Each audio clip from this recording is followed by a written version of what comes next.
사도신경으로 신앙 고백 드리겠습니다. 전능하사 천지를 만드신 하나님 아버지를 내가 믿사오며 그 외아들 우리 주 예수 그리스도를 믿사오니 이는 성령으로 잉태하사 동정녀 마리아에게 나시고 본디오 빌라도에게 고난을 받으사 십자가에 못 박혀 죽으시고 장사한 지 사흘 만에 죽은 자 가운데서 다시 살아나시며 하늘에 오르사 전능하신 하나님 우편에 앉아 계시다가 저리로서 산자와 죽은 자를 심판하러 오시리라.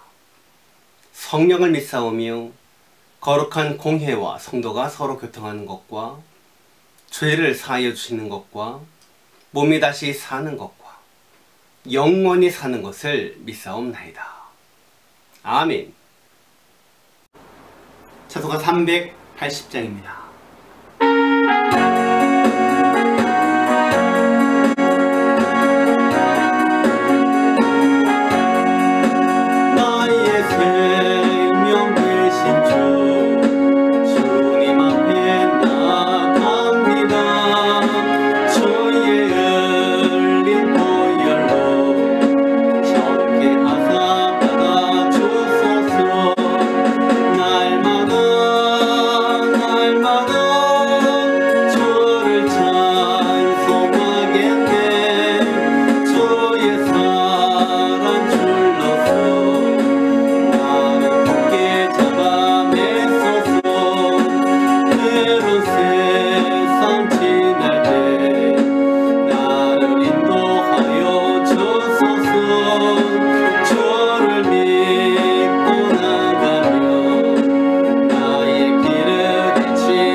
오늘 주시는 하나님의 말씀은 골로새서 1장 10절과 11절 말씀입니다.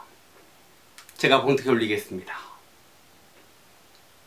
주께 합당하게 행하여 범사에 기쁘시게 하고 모든 선한 일에 열매를 맺게 하시며 하나님을 아는 것에 자라게 하시고 그의 영광의 힘을 따라 모든 능력으로 능하게 하시며 기쁨으로 모든 견딤과 오래 참음에 이르게 하시고. 아멘. 할렐루야. 거룩한 주일 주 앞에 나와 예배하는 여러분에게 하나님의 사랑과 은혜가 넘쳐나시기를 주님의 이름으로 축원을 드립니다. 바울은 골로새 교회 성도들의 영적 성숙을 위해서 기도하는데요. 특별히 두 가지를 강조합니다. 알아야 할 것과 행해야 할 것입니다. 무엇을 알아야 합니까? 하나님의 뜻을 알아야 하고요. 이 하나님의 뜻은 성경, 즉 하나님의 말씀을 통해 깨닫게 되고요. 실제적인 지혜와 총명으로 하나님을 경험하는 것이 하나님을 아는 것입니다. 그 다음에 두 번째로요, 우리 성도들이 행해야 될 것에 대해서 말합니다.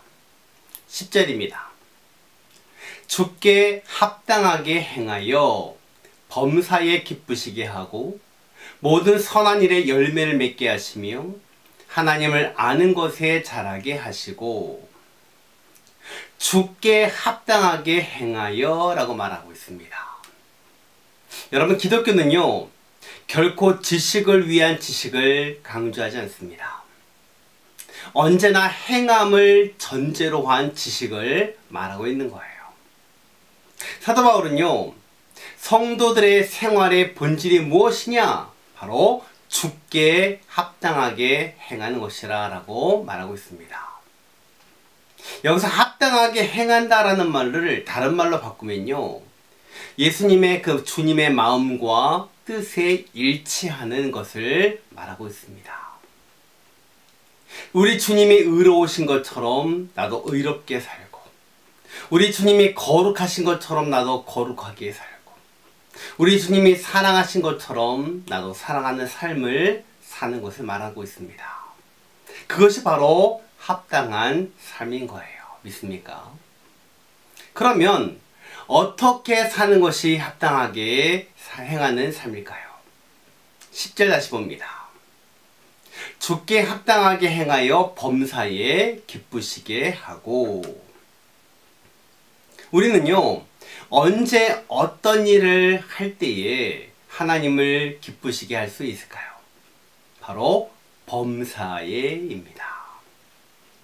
하나님이 볼 때만이 아니라, 교회에 있을 때만이 아니라 직장이나 가정이나 거리나 무엇을 하든지 간에 하나님을 기쁘시게 할 수 있는 행동, 이 삶이 무엇인지 내 스스로에게 끊임없이 물어야 하는 것입니다. 그것이 바로 하나님을 기쁘시게 하는 삶의 원동력인 거예요.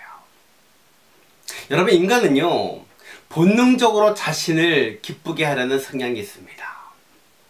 내 이기심을 채우고 내 자존심을 지키려고 하는 그런 욕구가 우리 인간에게 있어요.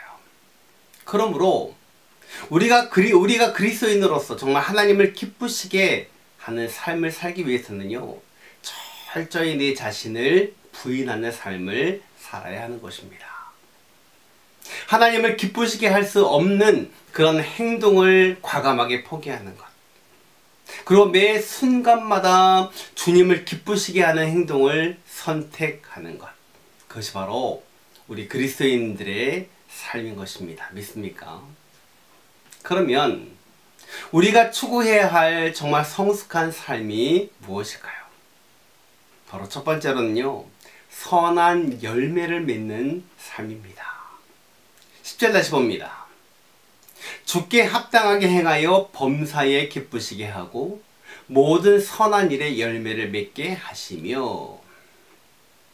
여러분, 열매라는 것이 어떻게 맺힙니까? 열매는 스스로 맺을 수 없는 거예요. 반드시 나무가 있어야 되고요, 가지가 있어야 하고요, 뿌리가 있어야 하는 거예요. 그 나무의 뿌리에서부터 영양 공급을 받아서 가지로 가서 거기서 열매가 맺히는 거잖아요. 그러므로 어떤 열매를 맺느냐라는 것은요, 그 나무가 어떤 나무인가를 보면 알 수 있습니다. 어떤 나무에 붙어있느냐에 따라서 그 열매를 알 수 있는 것이요. 선한 나무에 붙어있으면 선한 열매를 맺고요, 나쁜 나무에 붙어있으면 나쁜 열매를 맺을 수밖에 없는 겁니다. 그래서 우리 주님은요, 요한복음 15장 5절에 이렇게 말씀하셨습니다. 나는 포도나무여 너희는 가지라. 그가 내 안에 내가 그 안에 거하면 사람이 열매를 많이 맺나니 나를 떠나서는 너희가 아무것도 할 수 없습니다. 주님은 당신이 선한 포도나무고 우리를 가리켜 가지다라고 말씀하셨습니다. 그래서 우리가 선한 열매를 맺으려면 반드시 나무이신 우리 주님께 꽉 붙어 있어야 하는 거예요. 그때 우리는 선한 열매를 맺을 수 있습니다. 그리고 그 열매를 통해서 하나님을 기쁘시게 할 수 있는 겁니다. 믿습니까? 그 다음 우리가 두 번째로 우리 성도들이 행해야 할 삶을요, 바울은 기쁨으로 인내하는 삶이다 라고 강조하고 있습니다. 우리가 선한 열매를 맺으려면 기쁨으로 인내를 해야 한다는 거예요. 11절 봅니다. 그의 영광의 힘을 따라 모든 능력으로 능하게 하시며 기쁨으로 모든 견딤과 오래 참음에 이르게 하시고.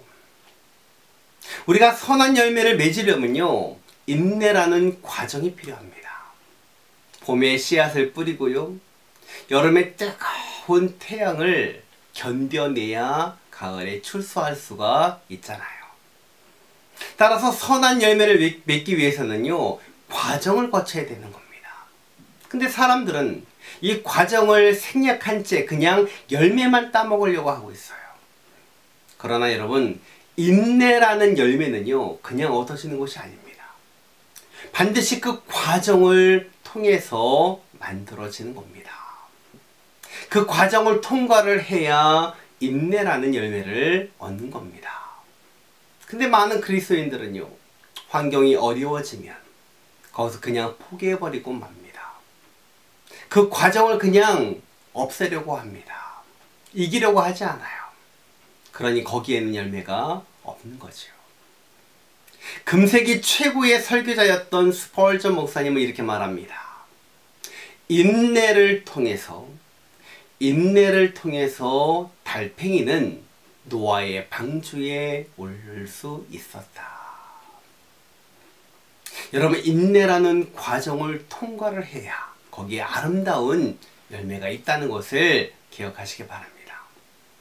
그래서 시편 기자는요, 시편 126편 5절과 6절에 이렇게 노래합니다. 눈물을 흘리며 씨를 뿌리는 자는 기쁨으로 거두리로다.